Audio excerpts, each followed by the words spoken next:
Hola, soy Ignacio Torralba, el Tiet, y esto es Entender de Vinos. Hace unos días me vino a ver el sobrino de un amigo, casi familia, que tiene bastante claro a sus 16 años que quiere dedicarse al mundo del vino.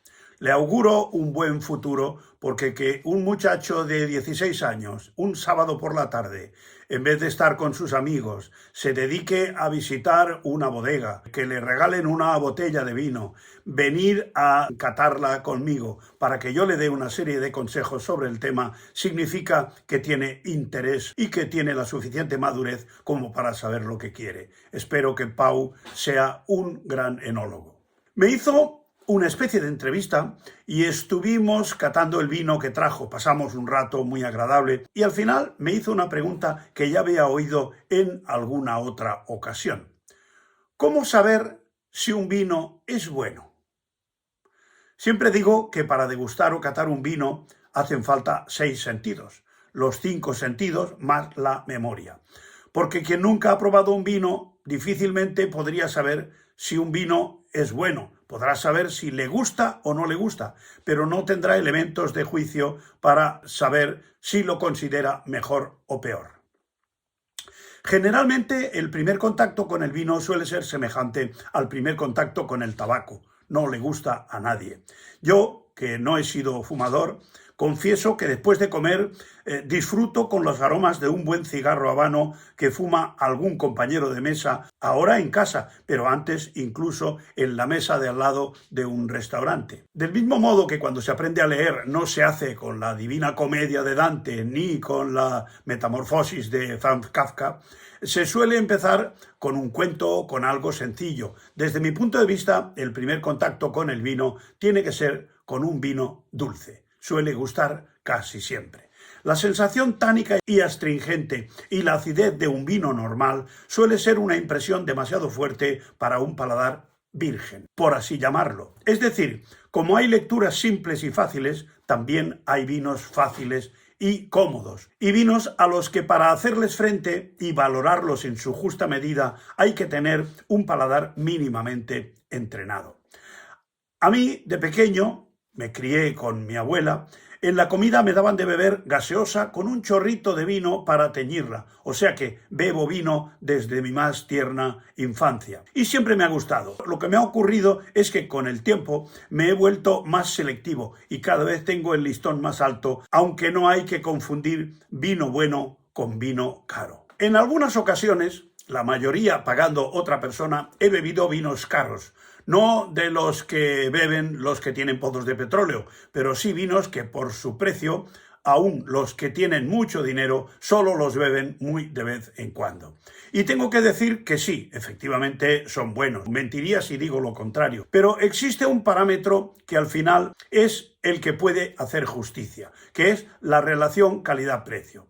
Ahí fallan casi todos los vinos caros. Hay vinos magníficos a precios muy asequibles, pero hay que saber cuáles son.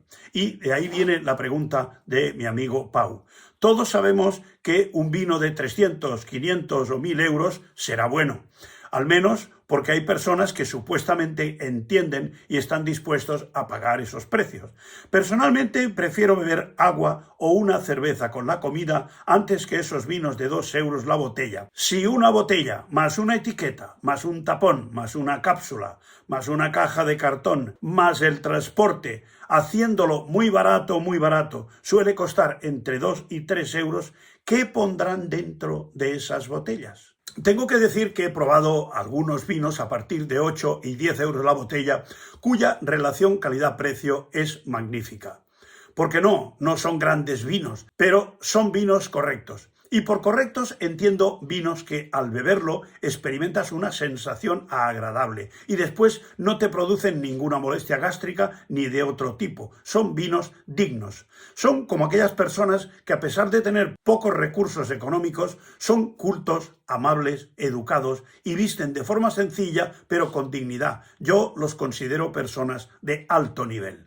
De igual forma, creo que vale la pena elogiar el esfuerzo que no debe ser fácil, de un bodeguero que consigue poner en el mercado un vino agradable y bien hecho con un precio asequible, haciendo seguramente malabares con la economía de escala, es decir, haciendo una gran producción y cuidando su elaboración en todo momento. Para mí eso es un vino bueno. Pero si a ese vino correcto, que cuesta 8 euros, le damos un 5, para comprar un vino merecedor de un 6 hay que gastar aproximadamente el doble, 16 euros. Y para comprar uno que se pueda calificar con un 7 hay que gastar 25 o 30 euros. De modo que la relación calidad-precio queda de la siguiente forma. 5 entre 8 da 0,62.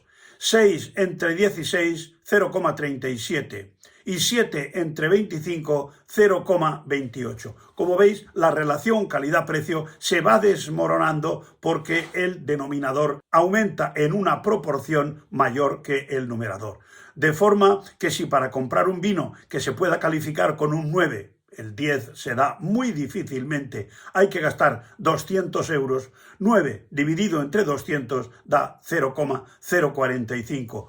No digo ya cuál será la relación calidad-precio de un vino que valga 10.000 euros y pueda ser merecedor de un 10, o sea, prácticamente una milésima sería la relación calidad-precio, con lo cual podemos decir que es mejor vino el vino de 8 que el vino de 10.000 euros, en lo que a relación calidad-precio se refiere. Los precios de los vinos, que yo llamo estratosféricos, o sea, para los que tienen pozos de petróleo, no los pone ni siquiera el productor, sino unos comités de compradores que prácticamente se adjudican por subasta las limitadas existencias de esas raras avis de vinos. Por lo general, los que tienen pozos de petróleo entienden de petróleo, pero no siempre del vino. Alguno habrá, pero yo no lo conozco. Y son personas que conocen los vinos caros, saben que solo ellos pueden comprarlos y miran la carta de vinos por la derecha, o sea, por la columna de los precios. A veces les ponen cubitos y hasta gaseosa, como yo cuando era pequeño. Por lo general, aunque no seamos expertos, todos los que tomamos café sabemos decir con cierta facilidad si un café es bueno o no. Y no hace falta ser músico experto para saber si una música es buena. Lo mejor y lo peor es muy fácil de definir cuando existen parámetros objetivos. Es muy fácil saber quién es la persona más alta del mundo. Se mide y ya está. O la más gorda, se pesa y ya está. Pero, ¿cómo determinar quién es el más o la más guapa del mundo? O la más simpática. No hay parámetros objetivos y siempre una opinión será discutible, aunque sea emitida por expertos. El jurado de un concurso de belleza tiene unos parámetros para determinar el grado de armonía estética de una o de un concursante. La altura, el peso, los rasgos, las proporciones, la gracia de movimientos, pero se trata de parámetros opinables y discutibles. Unos ojos grandes y unos labios carnosos son elementos positivos, pero hasta cierto punto, a partir del cual causan un desequilibrio del conjunto que lo acaba arruinando. En el vino pasa lo mismo. Cuando se tienen unos conocimientos básicos, es fácil saber cuáles son las características que tiene que tener un vino para ser considerado bueno. A la vista debe tener un bonito color, limpio y brillante. Al olfato hay que evaluar tanto la potencia como la calidad aromática. Al gusto, no debe ser ni demasiado fuerte ni demasiado suave. Debe tener acidez, pero ni mucha ni poca. Debe notarse el tanino, en el caso de los tintos, pero es importantísimo la calidad de ese tanino, que es un concepto ligado a la llamada madurez fenólica. Deben tener una buena riqueza de matices, tanto olfativos como gustativos. Un vino que huele a flores y solo a flores puede parecer más una infusión que un vino, y lo mismo con los aromas frutales, especiados, etc. En cuanto al gusto, debe tener una buena persistencia gustativa, es decir, el tiempo que pasa desde que tragas el vino hasta que desaparece el gusto del vino de la boca. El tacto también interviene, porque como ya sabéis, no solo está en los dedos, sino también en la boca, y es el que nos informa de las sensaciones importantes como la temperatura, la tanicidad y y la calidad del tanino, así como las burbujas y otras tantas sensaciones.